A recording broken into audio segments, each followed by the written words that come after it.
Viral, ditagih utang, emak-emak ini malah siram air seember ke debt collector. Beredar sebuah video yang memperlihatkan seorang debt collector disiram air seember saat tagih utang ke emak-emak viral di media sosial. Video tersebut salah satunya diunggah oleh akun Instagram @terangmedia. Dalam video amatir yang direkam temannya, seorang debt collector mendatangi rumah seorang emak-emak untuk menagih utang. Sesampainya di depan rumah, debt collector yang mengenakan jaket putih disambut emak-emak pemilik rumah yang mengenakan daster merah. Bukannya membayar utang, emak-emak berdaster merah itu lalu mengambil air seember dari dalam rumah.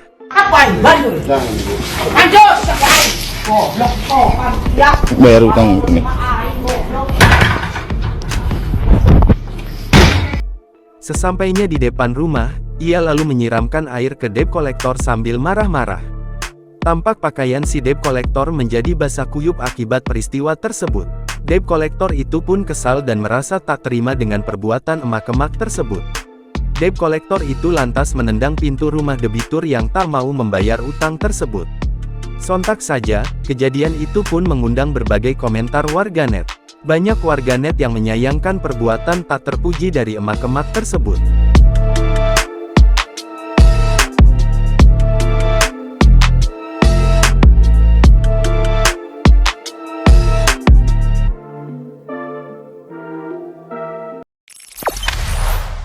Jangan lupa subscribe, share, komen, dan like ya.